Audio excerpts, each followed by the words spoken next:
Well, it may be a little early in the week for a rant, but I got a message today that I thought you might enjoy. Somebody said, Chad, we're offended by your Southern accent. It proves to us you're not intelligent. Well, maybe I'm not that smart. I would love to be as smooth, sophisticated, suave, and debonair as those of you who send me those messages seem to be. I wish that I could articulate my thoughts and enunciate my words as well as you master communicators must be capable of doing. However, I grew up in the state of Georgia where Southern dialect really was our only option. And now, after living all these years in the state of Texas, nobody yet has stopped me for using a phrase such as y'all or gonna or fixin' to. Yet you say it makes me sound less than intelligent. You can stop listening. In fact, nobody ever invited you into the conversation. It's okay. Just walk away. If that's all it takes really to offend your feeble mind, however, let me remind you, we got a lot of guns down here. We hunt, we fish, we burn up the ozone layer with our four-wheel drive trucks and our diesel engines. We refer to women in our lives as dear darling and sweetheart, not as a term that's derogatory or offensive, but as a term of endearment, and most of them tend to like it. We teach our children to say ma'am and sir to their elders and to do so for the rest of their lives as a sign of respect, no matter how old they get. Believe it or not, no matter what the media wants to tell you, we get along by and large with people who are not just like us, whether it's differences in the color of their skin or the country they come from, or yes, even those of you up north. Y'all come on down. And ladies, no matter how liberated you get, we as Southern gentlemen, we've been taught and we're going to fight for the right to hold the door open for you. I'm sorry if that's offensive. Yep. Our parents disciplined us as we were growing up with something a little bit stronger than time out, and it taught us self-respect, self-discipline, and respect for other people. I'm sorry if the way we talk offends you. Not really. Hey, love y'all, really do. And here's another term we use down south, and we're not ashamed of it. God bless. Facebook poke.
The US HIMARS systems are causing new headaches for Russian President Putin in addition to the existing ones related to the failed invasion of Ukraine. Russian president will now hold a cabinet meeting with senior officials amid concerns about Ukraine's high-mobility artillery rocket systems from the United States that Western officials claim hamper Moscow's war efforts.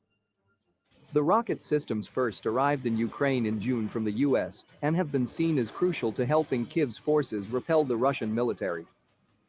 The Russian state-backed TASS news agency reported on Monday that Putin will hold the cabinet meeting via video conference, with the main topics being the development of air transport and aircraft manufacturing. Deputy Prime Minister and Trade Minister Denis Manturov and Transport Minister Vitaly Savelyev will give presentations at the meeting. The Kremlin said a number of current issues will also be considered, without providing more details, but it is likely that a response to HIMARS will be broached at the meeting, according to TASS. Putin last met with top officials on July 15 when he held a meeting of Russia's Security Council. Western officials have touted the threat HIMARS poses to Moscow. American-made HIMARS can carry either 6 guided rockets with a range of around 40 miles or a single Army tactical missile system with a range of almost 200 miles. A senior U.S. defense official told reporters on Friday that Ukraine had used HIMARS to destroy more than 100 high-value Russian targets in recent weeks. The official said that among those targets were ammunition depots, long-range artillery positions, command posts, air defense sites, and radar and communications nodes. Retired U.S. Army General Mark Hertling called the HIMARS a game-changer on Saturday and said that Moscow's forces are now in dire shape. He said that HIMARS has a greater range, precision and accuracy than most of the weapons Ukraine is using to fight Russian forces. On Friday, the White House announced that an additional $270 million in security assistance would be sent to Ukraine, including 4 more HIMARS. That same day, Ukraine denied Russia's claim that it destroyed 4 HIMARS launchers. General Mark Milley, chairman of the Joint Chiefs of Staff, said Ukraine's use of HIMARS was degrading Russia's capabilities. Earlier on Monday, the British Ministry of Defense said Russia is likely continuing to struggle to extract and repair thousands of Russian combat vehicles that have been damaged during the war in Ukraine. Putin invaded Ukraine on February 24 in what he called a special military operation against what he claimed was the eastward expansion of NATO and with an aim of denazifying Ukraine's leadership. Ukrainian President Volodymyr Zelensky is Jewish and has lost family in the Holocaust. Thousands of troops have died since the war began, while millions have been uprooted from their homes.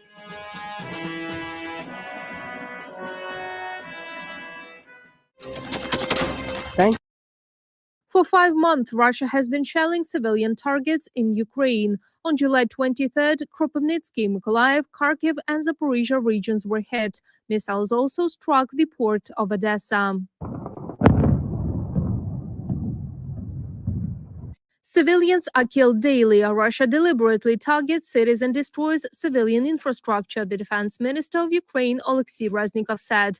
According to him, only the recent missile attacks on Vinnytsia, Chasiv Yar in the Donetsk region, and Serhiivka in the Odessa region claimed the lives of 92 people, including 5 children. Another 202 people were wounded.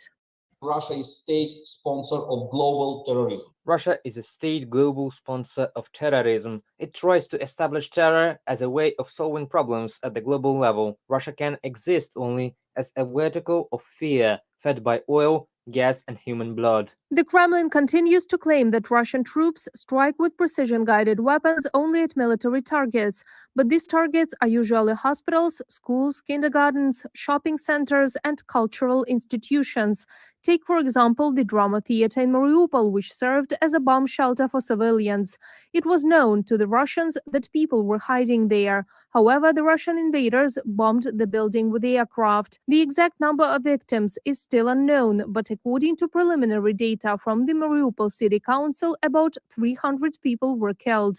As a result of the shelling of the railway station in Kramatorsk on April 8th, 61 people were killed, 114 were wounded. At that time, hundreds of people gathered at the station waiting for the evacuation train.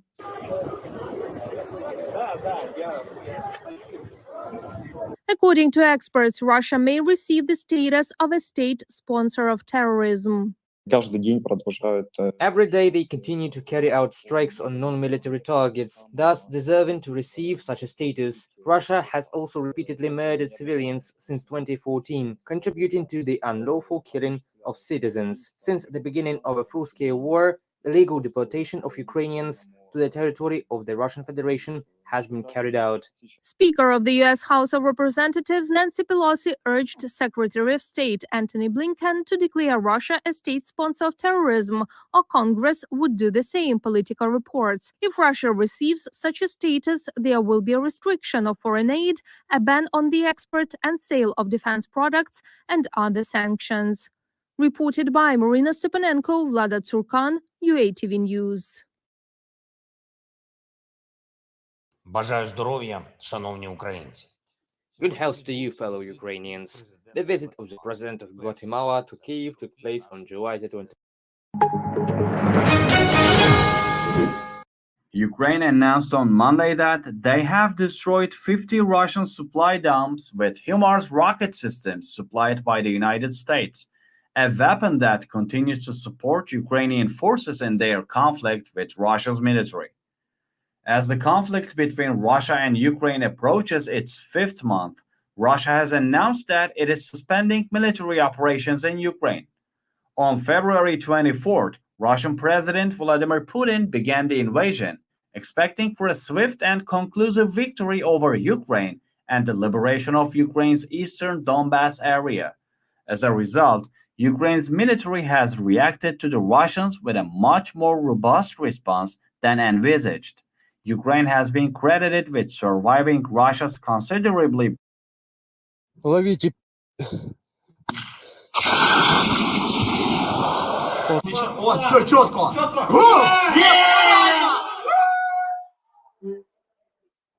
Есть.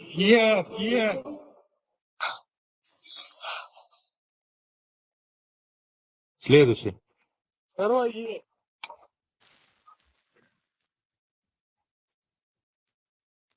Есть. Підрозділ виконує такі завдання, як знищення легкоброньованої та важкоброньованої техніки, а також легкозавищих вертольотів. Так, ми висунулися на танконебезпечне направлення. Був вдалий пуск, було знищено перший КАМАЗ та БТР. В кілометрах 1,5 їхав танчик, ми швидко розложились. Ну і прямим попаданням йому прямо під башню. Ефективний, да.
As the highly anticipated Royal Malaysian Air Force's tender for 18 light combat aircraft moves closer to an actual award, allegations have emerged that some of the parties are lobbying for the award, even when some of the contenders are not meeting all the requirements fixed by the Royal Malaysian Air Force. India's Tejas light combat aircraft meets all the requirements of the tender, that includes air-to-air refueling, the ability to deploy beyond visual range missiles, 30% local content and supersonic performance. It is understood that some of the front-runners do not have the aerial refueling capability, while some don't have integrated secured communication capabilities. The Indian Air Force will move out the first Tejas squadron flying daggers from its Solar Air Base to the border on the Eastern Front, to tackle the rising scrambles of fighter jets on the Ladakh front. The Indian Air Force has been using MiG-29 UPG and Mirage 2000 to counter Chinese fighter jets in the region, and regular scrambles by the Chinese fighter jets in the area is seen as an attempt to tire down the Indian Air Force fleet, and the Air Force has now decided to deploy Rafale and Tejas Mark 1 squadron, that will reduce fatigue by other fleets operating in the area, and will also take care of any possible action by the adversary. During its winter trials in Ladakh, the Tejas had demonstrated its ability to operate in extreme cold temperatures of around -15 degrees Celsius without any external assistance. After launching the last Scorpion-class submarine for the Indian Navy in April this year, Mazagon Dock Shipbuilders has started the process to absorb the technologies that came with the transfer of these submarines from France, so that the technologies could be modernized locally for any local upgrades on the 6 Scorpion-class submarines in the future, and also utilize it on indigenous next-generation conventional submarine program in the country, on which Mazagon Dock Shipbuilders and the Indian Navy are working closely with each other. Mazagon Dock Shipbuilders is also developing indigenous software programs for the weapons systems and other communication systems for current and future submarine programs to reduce dependency on foreign makers for integration of local weapons and other upgrades. Tata Advanced Systems Limited had recently delivered around 12 indigenously developed quick reaction fighting vehicles to the Indian Army, and the Army has now inducted and deployed the vehicles in high mountainous regions. The Quick Reaction Fighting Vehicle is a 4x4 wheeled platform that weighs 14.3 tons and can carry a maximum payload of 1,400 kilograms. The crew cabin accommodates 2 personnel, while the troop section accommodates up to 12 troops. Adani Group and Indian Air Force have signed a memorandum of understanding for developing and indigenizing various metal powders such as titanium alloys, aluminum alloys, and special steel for the additive manufacturing process for the production of aviation items. The aerospace industry has been using additive manufacturing for many applications, from aircraft and helicopter parts to engines and turbines, that saves time and money, and also creates stronger and more efficient components. The Ministry of Defense has fast-tracked the indigenization of software-defined radios with the RDO and Indian Institute of لا شك انه الاحتلال يعني بيمارس كل الوسائل لقمع هذا الشعب وردعه في كل المواقع. يعني اللي بيعمل عمليه بده يردعه في هذا بيته، لا ما بيردعوش، لانه الشعب كله هنا ثاير، والشعب رايح يشوف ظلم الاحتلال وظلم وقهر الاحتلال في هذا الوطن وفي هذا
لا شك انه الاحتلال يعني بيمارس كل الوسائل لقمع هذا الشعب وردعه في كل المواقع. يعني اللي بيعمل عمليه بده يردعه في هذا بيته، لا ما بيردعوش، لانه الشعب كله هنا ثاير، والشعب رايح يشوف ظلم الاحتلال وظلم وقهر الاحتلال في هذا الوطن وفي هذا الشعب هذا. والحمد لله رب العالمين احنا ارادتنا عاليه، وما لا بهمنا هدم دور ولا بهمنا قمع الاحتلال. وأجونا بطريقة مفاجئة ومن سابق انذار الساعة 10 في الليل. أجوا بطريقة يعني استفزازية، اطلع اخلي البيت اخلي البيت اخلي البيت، جيش كثير وما خلوناش نطلع أي غرض من داخل البيت، وأبعدونا عن البيت على الفكرة عشان يهدموه. الحمد لله.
said that Europe buys more oil from Russia in one afternoon than India buys in an entire month. We do buy some energy, which is necessary for our energy security. But I suspect, looking at the figures, probably our total purchases for the month would be less than what Europe does in an afternoon. So you might want to think about it. The moot point of Dr. Jaishankar's comments, other than pointing out the apparent European hypocrisy when it comes to buying Russian oil, was also to show that India is perfectly capable of making its own choices, that India was capable of managing its foreign policy on its own, refusing to act according to any pressures imposed on it. Jaishankar argued basically that the world cannot be Eurocentric as it was in the past. Soon his words became ragingly popular in an unexpected country. In China, netizens were lapping up the comments of the Indian foreign minister.